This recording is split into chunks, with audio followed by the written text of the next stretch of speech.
Hello students, last class में हमने डिसइकोनॉमीज of scale यानी कि पैमाने की हानियाँ पढ़ी थी। उसके बाद हमारा चैप्टर कंप्लीट हो गया था थ्योरी ऑफ प्रोडक्शन का। अब इसके इम्पोर्टेंट क्वेश्चंस क्या बनते हैं एग्जामिनेशन के लिए, आपने जो याद करने हैं 16 मार्क्स के लिए। यह पहला क्वेश्चन है, घटते बढ़ते अनुपात के नियम की व्याख्या करें। इस नियम के लागू होने के क्या कारण हैं? इस नियम को लागू होने से किस प्रकार से रोका जा सकता है या इसका स्थगन कैसे किया जा सकता है? Explain law of variable proportion in detail. What are the causes of its applicability? How this law can be postponed. Second question जो आपने याद करना है, साधन के घटते प्रतिफल या घटते प्रतिफल के नियम की व्याख्या करें। इस नियम के लागू होने के क्या कारण है? यह नियम अधिकतर कृषि पर क्यों लागू होता है? इसके महत्व भी स्पष्ट करें। Explain law of diminishing returns या law of diminishing returns to factor in detail. What are the causes of its operation? Why this law mainly apply to agriculture? Explain its importance also. एक और इसमें बात है, explain its importance also. इसके महत्व को भी स्पष्ट करना है। नेक्स्ट क्वेश्चन तीसरा है, पैमाने के प्रतिफल से क्या अभिप्राय है? पैमाने के प्रतिफल की व्याख्या सम उत्पाद वक्रों के माध्यम से करें। What do you mean by returns to scale? Explain returns to scale with the help of isoquant approach. Fourth question जो आपने याद करना है, पैमाने की बचतें एवं हानियों की विस्तृत रूप से व्याख्या करें। यह इसको बढ़ते और घटते प्रतिफल के नियम के लागू होने के क्या कारण है, व्याख्या करें। Explain economies and diseconomies of scale in detail. और what are the causes of diminishing and increasing returns to scale. ये 16 मार्क्स के लिए आपने 4 क्वेश्चन अच्छे से याद करने हैं। इसमें से एक क्वेश्चन एक्सपेक्टेड है, तो इसको अच्छे से याद करना है। उसके बाद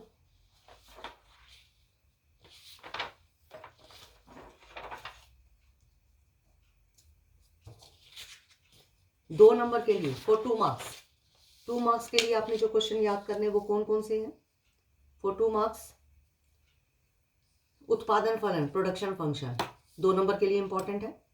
सेकेंड, सीमांत उत्पाद एवं कुल उत्पाद में संबंध, relation between total product and marginal product. Third हमने याद करना है, पैमाने के प्रतिफल और साधन के प्रतिफल में अंतर, difference between returns to factor and returns to scale. ये 2 मार्क्स के लिए। तो ये क्वेश्चन आपने इस चैप्टर में थ्योरी ऑफ प्रोडक्शन में अच्छे से 2 नंबर के लिए और 16 नंबर के लिए याद करने हैं। ये सब एग्जामिनेशन एंगल से इंपॉर्टेंट है। अब हम नया चैप्टर शुरू कर रहे हैं, चैप्टर नंबर 6, उत्पादक की अनुकूलतम स्थिति, सम उत्पाद वक्र विश्लेषण, producers optimization, isoquant curve approach. Isoquant curve approach, isoquant curve के माध्यम से हमने क्या करना है, प्रोड्यूसर्स ऑप्टिमाइजेशन को हमने पढ़ना है। अब बात ये आती है producers optimization. What is producers optimization? उत्पादक की अनुकूलतम स्थिति क्या होती है? एक उत्पादक या प्रोड्यूसर उस समय अनुकूलतम स्थिति में माना जाता है, उसकी ऑप्टिमाइजेशन की स्टेज तब मानी जाती है जब उसके प्रॉफिट मैक्सिमम होते हैं।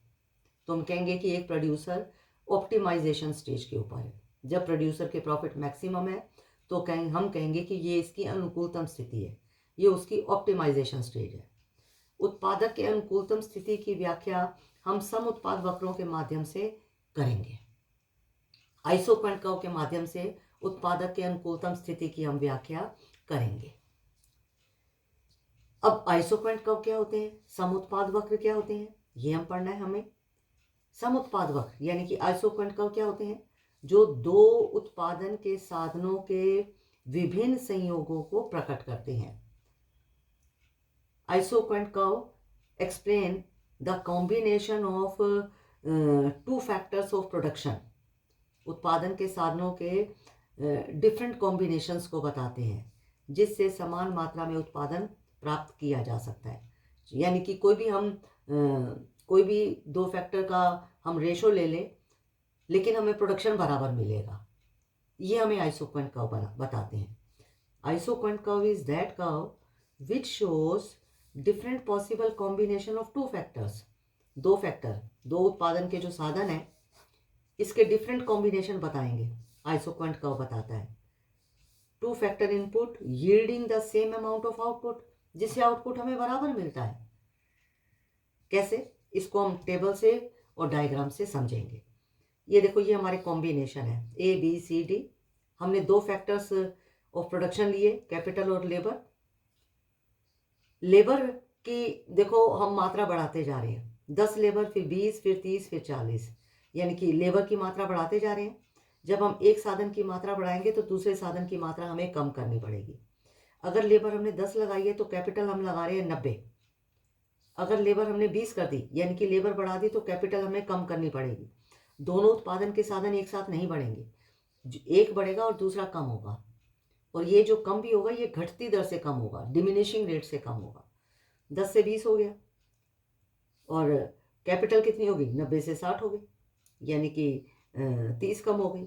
फिर हमने 10 लेबर और बढ़ा दी, कैपिटल हमने क्या कर दी, और कम कर दी। 10 लेबर बढ़ाने पर पहले 30 कैपिटल कम की, अब 20 कैपिटल कम कर रहे हैं, यानी कि 60 से 40 कर रहे हैं। फिर 10 लेबर और बढ़ा दी, 30 से 40 कर दी, कैपिटल और कम कर दी, 40 से 30 कर दी, यानी कि 10 और कम कर दी। तो जब एक फैक्टर को बढ़ाते हैं और दूसरे फैक्टर की मात्रा को हम डिमिनिशिंग रेट से कम करते जाते हैं, तो जो हमें प्रोडक्शन मिलेगा, आउटपुट मिलेगा, वो समान मिलेगा। हर बार देखो प्रोडक्शन 100 यूनिट ही है, प्रोडक्शन मान लो ये हमारा यूनिट्स में, हर बार प्रोडक्शन हमारा कितना 100 यूनिट ही है। यानी कि पहला कॉम्बिनेशन ए अगर हम लें, 90 कैपिटल लगाए, लेबर 10 लगाए, तो भी आउटपुट 100 है। ये कॉम्बिनेशन ना लेकर दूसरा कॉम्बिनेशन ले लें, 60 कैपिटल लगाए, लेबर 20 लगाए, तो भी आउटपुट 100 है।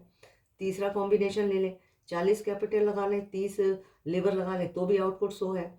ये कॉम्बिनेशन ना लें तो चौथा ले लें, 30 कैपिटल लगा दें और 40 लेबर लगा दें, तो भी आउटपुट हमारा 100 है। तो आइसोक्वेंट कर्व क्या बताते हैं, दो उत्पादन के साधनों के विभिन्न संयोगों को प्रकट करते हैं। ये डिफरेंट कॉम्बिनेशन है, ये दो उत्पादन के साधन है। इसके कॉम्बिनेशन क्या हो गया, 90-10, 60-20, 40-30 और 30-40, लेकिन प्रोडक्शन हमें बराबर ही मिलेगा। ये आइसोक्वेंट कर्व हो गया। हमें आइसोक्वेंट कर्व क्या बताते हैं, इस आइसोक्वेंट को, ये जो टेबल है, इस टेबल को हमने अब ड्रॉ करके देखना है। अगर हम इस टेबल को ड्रॉ करें तो ये हमारी टेबल बनती है।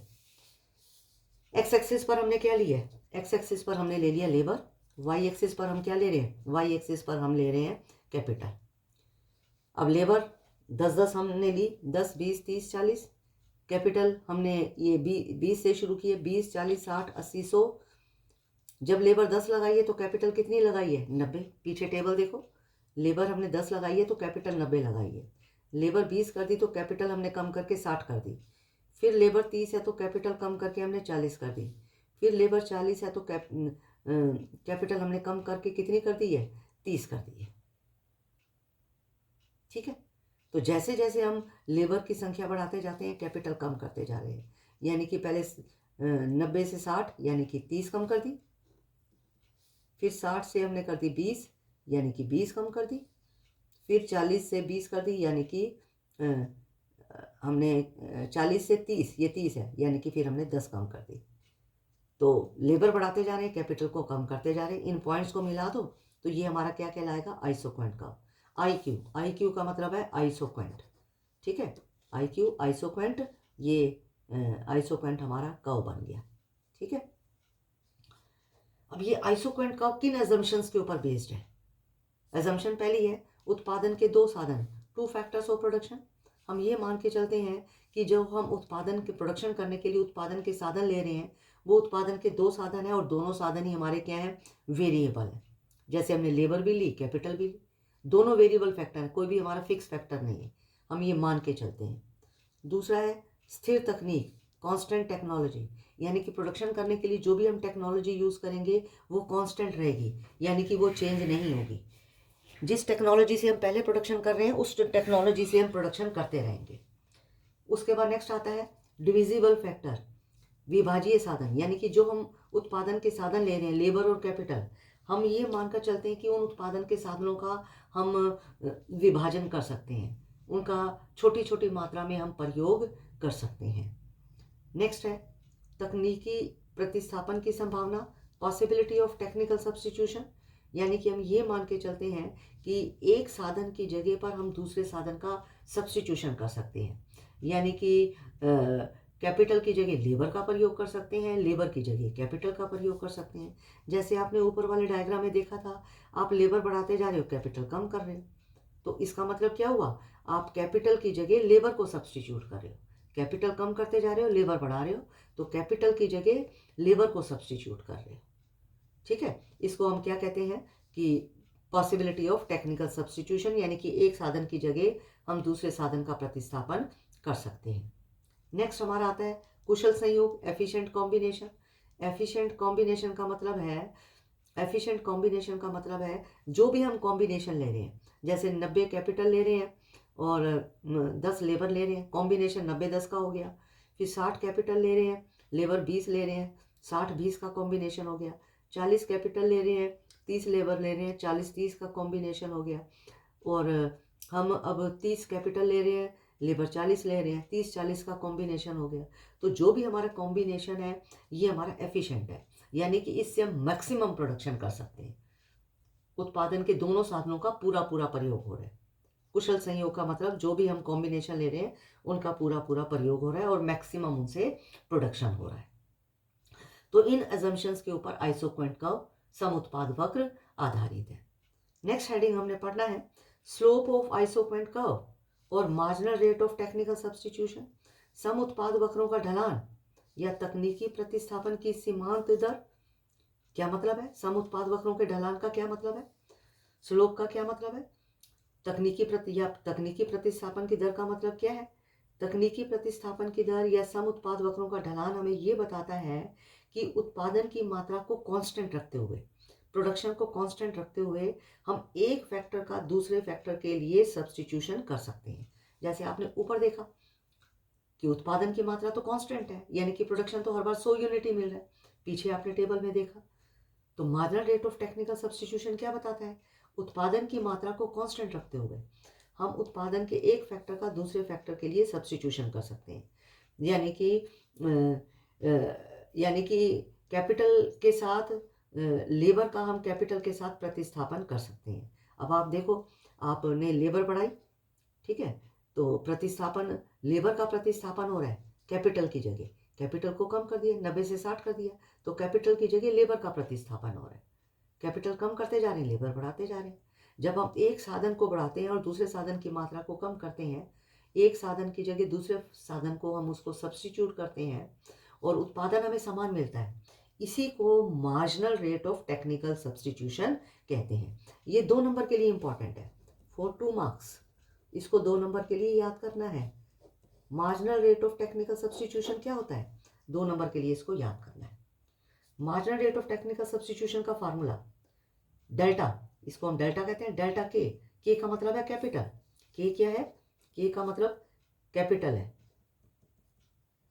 कैपिटल को सी से डिनोट नहीं करते, के से डिनोट करते हैं। एल, एल का मतलब है लेबर, यानी कि change in capital divided by change in labour. अब मान लो इसी में हम ऊपर दें कि लेबर हमने क्या कर दी, लेबर 10 से 20 कर दी, लेबर में चेंज कितना है 10, और कैपिटल में चेंज कितना है, लेबर को जब 10 बढ़ाया तो कैपिटल को हमने कितना चेंज किया, 90 से 60 ले आए। चेंज इन कैपिटल कितनी होगी, 90 से 60 लेकर आए, चेंज इन कैपिटल 30 हो गई। चेंज इन लेबर कितनी है, 10 है। 10 लेबर को बढ़ाने के लिए कैपिटल में हमने 30 चेंज किया है। ये marginal rate of technical substitution है। तो पूंजी और श्रम के बीच में तकनीकी प्रतिस्थापन की जो दर होगी, लेबर के लिए जो हम कैपिटल का सब्स्टिट्यूशन कर रहे हैं, ये marginal rate of technical substitution हम हमेशा घटती हुई दर से होगा, बढ़ती हुई दर से नहीं होगा। पहले 30 हमने कैपिटल कम की, फिर 20 कैपिटल कम की, फिर 10 कैपिटल कम की। तो marginal rate of technical substitution जो होगा हमेशा घटती दर से होगा, ये आपने याद रखना, ठीक है। इसमें किताब में और भी इसके अलावा एक्स्ट्रा दिए, आपने सिर्फ फार्मूला याद करना है और इसमें इतना ही लिखना है, और आगे जो भी एक्सप्लेन इसमें किया हुआ है किताब में उसको आपने नहीं करना। Marginal rate of technical substitution में आपने इतनी ही बात लिखनी है। तो अब उसके बाद नेक्स्ट हमारा हेडिंग आता है, नेक्स्ट हेडिंग हमारा आता है सम उत्पाद मानचित्र। यानी कि आइसोक्वेंट मैप। समुत्पाद मानचित्र आइसोक्वेंट मैप क्या होते हैं? जब हम एक से ज़्यादा आइसोक्वेंट कर्व को डायग्राम में शो करते हैं, ये आइसोक्वेंट कर्व है, एक से ज़्यादा आइसोक्वेंट कर्व को हम डायग्राम में शो करें तो ये क्या कहलाएगा? आइसोक्वेंट मैप कहलाएगा। क्या कहलाएगा?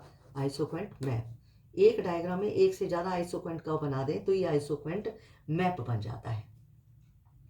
नेक्स्ट हेडिंग हमने पढ़ना है समुत्पाद वक्रों की विशेषताएं, कैरेक्टरिस्टिक्स या प्रॉपर्टीज ऑफ आइसोक्वेंट कर्व। क्या विशेषताएं समुत्पाद वक्रों की? पहली विशेषता, समुत्पाद वक्रों का ढलान ऊपर से नीचे की ओर होता है। Isoquant curve slopes downward. जो समुत्पाद वक्र हैं इनका ढलान कैसा होता है? इसका ढलान ऊपर से नीचे, ये देखो ये ढलान है, इसको हम स्लोप कहेंगे। इसका ढलान कैसे होता है? ऊपर से नीचे की ओर होता है। इसका मतलब क्या है? ये जो स्लोप है ये हमें इस बात को बताती है कि हम एक साधन की जगह दूसरे साधन का सब्स्टिट्यूशन कर सकते हैं। हम कैपिटल की जगह लेबर को सब्स्टिट्यूट कर सकते हैं। कैपिटल को कम करते जाएंगे, लेबर को बढ़ाते जाएंगे। ये इस बात को इंडिकेट करता है कि कैपिटल की जगह लेबर का सब्स्टिट्यूशन पॉसिबल है, लेबर की जगह कैपिटल का सब्स्टिट्यूशन पॉसिबल है। ये जो स्लोप है ये इस बात को इंडिकेट करती है। दूसरी इसकी विशेषता आती है समुत्पाद वक्र मूल बिंदु के उन्नतोदर होते हैं। Isoquant curve are convex to origin.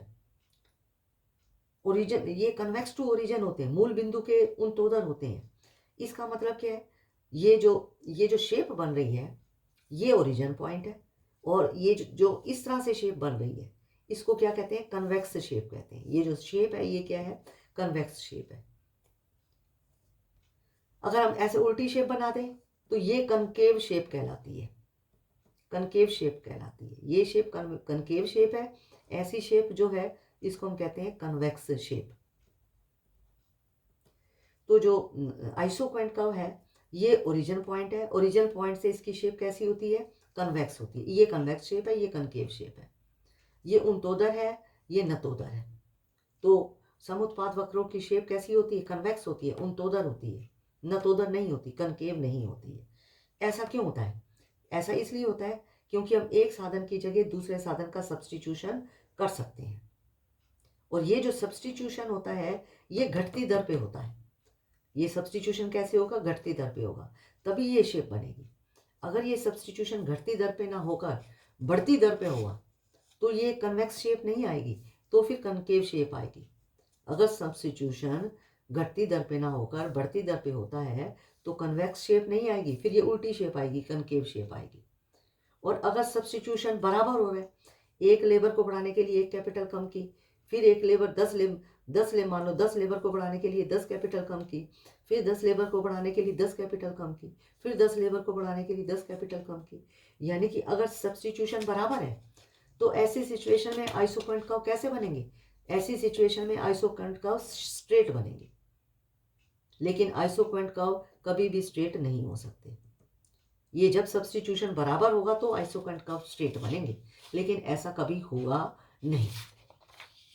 तो ये मैंने आपको अब इसमें एक्सप्लेन करना है कि देखो कि एक साधन के लिए जब हम दूसरे साधन का प्रतिस्थापन करते हैं तो ये आता है, तो कन्वेक्स शेप आती है। जैसे मान लो हमने यहाँ पर लेबर ली 10, 20, 30, 40 और 50। 10 लेबर ली तो कैपिटल 90 है। फिर उसके बाद हमने 30 कम कर दी थी, यानी कि 60 हमने कैपिटल ली, लेबर हमने ली है 20। फिर उसके बाद हमने 30 कम किया है, अब हमने 20 कम कर रहे हैं, यानी कि 40 कैपिटल है। लेबर हमारी कितनी है? लेबर हमारी हो गई 30। अब हमने कितना कम किया? 60 से 40, यानी कि 20 कम किए। अब हम 10 कम करेंगे, 40 से हमने कर दिया 30। ठीक है, ये हमने 30 कर दी, और ये हमारा कितना हो गया? 10। ये हमने 10 कम कर दी। तो ये जो एक्स्ट्रा लाइन है हमने मिटा दी। इन पॉइंट्स को आप मिला दो। ये जो पॉइंट्स हम मिलाएंगे इससे जो हमारी ये शेप आएगी, ये जो शेप आएगी इस शेप को हम क्या कहेंगे? इस शेप को हम कहेंगे, ये जो हमारी शेप आ रही है इसको हम क्या बोलेंगे? इसको बोलेंगे आइसोक्वेंट कर्व।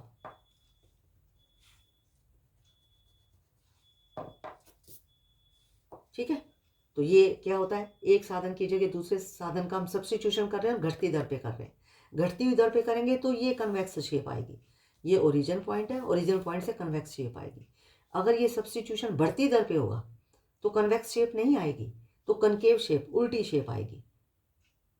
और अगर 10 लेबर को बढ़ाने के लिए 10 ही कैपिटल कम करेंगे तो ये स्ट्रेट लाइन बनेगी। लेकिन ना तो ये स्ट्रेट लाइन होते हैं, ना ये कनकेव होते हैं, ये हमेशा कैसे होते हैं, ये कन्वेक्स होते हैं। नेक्स्ट फीचर आता है, दो समुत्पाद वक्र एक दूसरे को नहीं काट सकते। Two isoquant curve can not intersect each other. अब देखो कैसे, ये हमने आइसोक्वेंट लिया, एक आइसोक्वेंट कर्व लिया, और ये हमने दूसरा आइसोक्वेंट कर्व ले लिया। ये हमने दूसरा आइसोक्वेंट कर्व ले लिया, आइसोक्वेंट कर्व 1, आइसोक्वेंट कर्व 2। लेकिन यहाँ तो ये काट रहे हैं तो पॉइंट ले लिया। पहले आइसोक्वेंट कर्व 1 के ऊपर पॉइंट ले लिया A और ये ले लिया B। दूसरे आइसोक्वेंट कर्व के ऊपर पॉइंट ले लिया A और एक पॉइंट हमने ले लिया C। जो पहला आइसोक्वेंट कर्व है ये हमें कितना उत्पादन बता रहा है, पहला आइसोक्वेंट कर्व हमें कितना उत्पादन बता रहा है, मान लो ये 100 यूनिट्स का प्रोडक्शन बता रहा है। दूसरा आइसोक्वेंट कर्व इसके ऊपर है तो ये कितना प्रोडक्शन बता रहा है, मान लो ये हमें 200, ये इससे ऊपर है, मान लो ये 200 यूनिट का प्रोडक्शन बता रहा है। तो आपको पॉइंट मैंने क्या बताया, पॉइंट मैंने आपको ये बताया कि ये जो दो समुत्पाद वक्र हैं, दो समुत्पाद पॉइंट मैंने ये बताया कि ये जो दो समुत्पाद वक्र हैं, ये दो समुत्पाद वक्र एक दूसरे को नहीं काट सकते।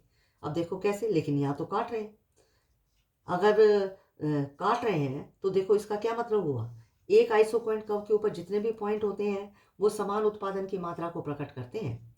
यानी कि पहले आइसोक्वेंट कर्व के ऊपर जितने हैं, A बिंदु ले लें, B बिंदु ले लें, कोई भी बिंदु ले लें, C ले लें, तो वो समान उत्पादन बताएंगे। यानी कि 100 यूनिट है प्रोडक्शन तो 100 यूनिट ही बताएंगे। इसका मतलब है A = B, क्योंकि एक समुत्पाद वक्र के ऊपर जितने बिंदु होते हैं समान उत्पादन चाहे हम A बिंदु पे हैं चाहे B पे हैं, उत्पादन हमें 100 ही मिलेगा।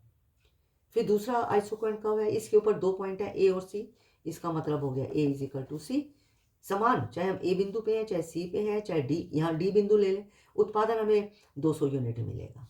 तो A = B, A = C। जब A B के बराबर है, A C के बराबर है, तो हम कहेंगे कि B C के बराबर होना चाहिए। तो क्या B C के बराबर है?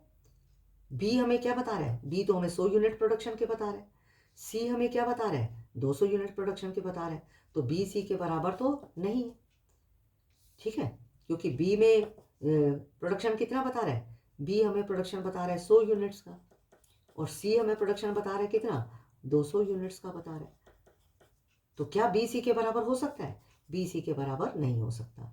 जब B C के बराबर नहीं हो सकता, दोनों आइसोक्वेंट कर्व एक दूसरे को काट भी नहीं सकते। नेक्स्ट फीचर आता है, सम उत्पाद वक्र जितना ऊंचा होता है उतने ही अधिक उत्पादन की मात्रा को प्रकट करता है। The higher the isoquant curve, higher will be the level of output, higher will be the level of output, उतना ही उत्पादन ज्यादा होगा।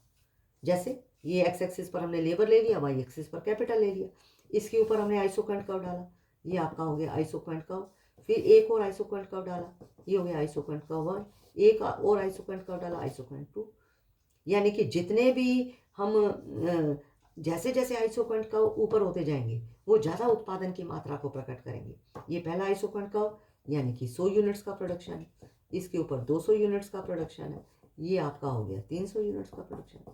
जैसे जैसे आइसोक्वेंट कर्व ऊपर होता जाएगा उत्पादन की मात्रा वो ज़्यादा प्रकट करेंगे, ठीक है। ये हमने चौथा फीचर पढ़ा, सम उत्पाद वक्रों का क्या चौथा फीचर है। उसके बाद नेक्स्ट हमारा पॉइंट आता है, 5वां पॉइंट, साधनों के प्रतिस्थापन की सुगमता का ज्ञान, knowledge of the ease of factor of substitution. ये जो आइसोक्वेंट कर्व है ये हमें क्या बताते हैं, ये हमें ये बताते हैं कि हम एक फैक्टर का दूसरे फैक्टर के साथ सब्स्टिट्यूशन कितना आसानी से कर सकते हैं। हमें इससे ये पता चलता है एक फैक्टर का दूसरे फैक्टर के जगह सब्स्टिट्यूशन कितना आसानी से कर सकते हैं, इससे हमें ये पता चलता है। अगर आइसोक्वेंट कर्व स्ट्रेट है तो यानी कि एक साधन की जगह हम दूसरे साधन का प्रतिस्थापन कर सकते हैं, परफेक्ट सब्स्टिट्यूट है। कैसे, मान लो हम ये ले लेते हैं, एक साधन की जगह दूसरे साधन का प्रतिस्थापन हम बराबर कर सकते हैं। ये मान लो ये है, हमने ले लिया ये 10, 20, 30, 40, 50, यहाँ हमने ले लिया लेबर, यहाँ हमने ले लिया कैपिटल हमने ले ली, मान लो ये 20 है, ये हमारी है 40, और ये हमने ले ली 60, 80, और ये हमने ले ली 100। मान लो 10 लेबर लगा रहे हैं, 90 कैपिटल लगा रहे हैं। 10 लेबर को बढ़ाने के लिए कैपिटल हमने 10 कम कर दी, 10 लेबर को बढ़ाने के लिए हमने कैपिटल 10 कम कर दी। फिर 10 लेबर को बढ़ाने के लिए कैपिटल हमने फिर 10 कम कर दी, 10 लेबर बढ़ाई, कैपिटल हमने 10 कम कर दी, फिर 10 हमने लेबर बढ़ाई, कैपिटल 10 कम कर दी। तो ये हमारा क्या बनेगा, ये जो हमारी आइसोक्वांट कर्व की जो हमारी लाइन बनेगी, ये लाइन स्ट्रेट बनेगी। ये लाइन कैसी बनेगी, ये लाइन हमारी बनेगी स्ट्रेट। 10 लेबर को बढ़ाने के लिए 10 कैपिटल बने, आइसोक्वांट कर्व की ये शेप बनेगी। लेकिन ऐसी शेप कभी भी नहीं होगी, ऐसी शेप कभी भी नहीं होगी। कभी भी हम एक साधन की जगह दूसरे साधन का प्रतिस्थापन बराबर नहीं होगा, कभी भी बराबर नहीं होगा। तो आइसोक्वांट कर्व स्ट्रेट लाइन अधिकतर नहीं होते हैं। स्ट्रेट लाइन तब बनेंगे कि जब एक साधन की जगह दूसरे साधन का प्रतिस्थापन बराबर हो रहा है। 10 कम किया, ये 10 बढ़ाया, फिर 10 कम किया, ये 10 बढ़ाया, फिर 10 कम किया, 10 बढ़ाया, तो स्ट्रेट लाइन आएगा। लेकिन इसका मतलब है उत्पादन के साधन, एक साधन की जगह दूसरे साधन का हम परफेक्ट सब्स्टिट्यूशन कर सकते हैं, इजीली प्रतिस्थापन कर सकते हैं। लेकिन एक्चुअल में ऐसा होता नहीं है। पूर्णतः उत्पादन के साधन प्रतिस्थापन नहीं होते हैं। जैसे जैसे जनरली क्या होता है, इसकी शेप कैसी होती है, कन्वेक्स शेप होती है, ऐसी शेप होती है। इसका मतलब जितना ये कर्व मुड़ता जा रहा है, इसका मतलब ये है कि एक साधन की जगह दूसरे साधन का प्रतिस्थापन करना उतना कठिन होता जा रहा है। ये ऐसा बता रहा है, इसका मतलब मुड़ गया तो इसका मतलब प्रतिस्थापन करना कठिन हो गया। मान लो इसको हम और मोड़ दें, मान लो ऐसे कर दें, और ज़्यादा मोड़ दिया हमने, तो इसका मतलब प्रतिस्थापन करना और कठिन हो गया, ये 1 हो गया। जैसे जैसे ये कर्व मुड़ता ज़्यादा मुड़ेगा तो इसका मतलब प्रतिस्थापन करना, सब्स्टिट्यूट करना कठिन हो गया है। तो आइसोक्वांट कर्व क्या बताते हैं, knowledge of ease of factor substitution, कितनी आसानी से एक फैक्टर का दूसरे फैक्टर से हम सब्स्टिट्यूशन कर सकते हैं। अगर स्ट्रेट लाइन है तो परफेक्ट सब्स्टिट्यूट है, अगर ये ज़्यादा मुड़ा हुआ है तो इसका मतलब है प्रतिस्थापन करना हमारा, सब्स्टिट्यूट करना कठिन होता जा रहा है। ये कम है, इसका मतलब प्रतिस्थापन करना थोड़ा आसान है। और मुड़ गया तो इसका मतलब प्रतिस्थापन करना और कठिन होता जा रहा है। उसके बाद नेक्स्ट पॉइंट आता है रिज रेखाएं, रिज लाइंस। रिज लाइन क्या होती है, रिज लाइन ये हमें बताती है कि हम उत्पादन किस सीमा तक हम प्रोडक्शन कर सकते हैं। प्रोडक्शन की हमें सीमा बताती है, लिमिट ऑफ प्रोडक्शन बताते हैं, किस सीमा तक हम उत्पादन कर सकते हैं। ये हमें क्या बताती हैं, ये हमें रिज रेखाएं बताती हैं। तो रिज रेखाएं हमें क्या बता रही हैं, रिज रेखाएं जो हैं हमें ये बताती हैं कि हमें उत्पादन आइसोक्वांट कर्व की सीमाओं, आइसोक्वांट कर्व की सीमाओं के बीच में अगर हम उत्पादन करेंगे तो हमें फ़ायदा होगा। अगर हम उन सीमाओं, उन लिमिट के बाहर जाके प्रोडक्शन करेंगे तो हमारे लिए उत्पादन करना हानिकारक होगा। तो देखो किस तरह से हमें उत्पादन आइसोक्वांट कर्व के बीच में करना है। ये देखो, अब हम ये देखो आइसोक्वांट कर्व, ये मैंने शेप और गोल बना दी है। जितना ज़्यादा ये ऐसे कर्व होगा, इसका मतलब एक साधन की जगह, लेबर की जगह कैपिटल का सब्स्टिट्यूशन करना उतना कठिन हो रहा है। फिर हमने एक और बना दी, ऐसे टेढ़ा बना दिया। ये आइसोक्वांट कर्व 1 है, ये आइसोक्वांट कर्व 2 है, और ये मान लो बना दिया आइसोक्वांट कर्व 3। ठीक है, अब इसमें हमने क्या किया, पॉइंट ले लिए ए बी सी, ये ए बी सी, इसमें भी हमने पॉइंट ले लिए। ये हो गया डी ई और एफ, यानी कि आइसोक्वांट कर्व 1 के ऊपर पॉइंट ले लिए ए और डी, आइसोक्वांट कर्व 2 के ऊपर पॉइंट ले लिए डी बी और ई, और 3 के ऊपर ले लिए सी और एफ। तो ये हमें उत्पादन की सीमा बता रहे हैं। हमें इस सीमा के बाहर प्रोडक्शन नहीं करना। अगर इस सीमा के बाहर प्रोडक्शन करेंगे तो हमें हानि होगी, नुकसान होगा। कैसे, अब इन पॉइंट्स को मिला दो, यहाँ से शुरू करो, इन पॉइंट्स को हम क्या करेंगे, इन पॉइंट्स को मिला देंगे। फिर इसको, ये जो पॉइंट्स हैं इन पॉइंट्स को मिला दो।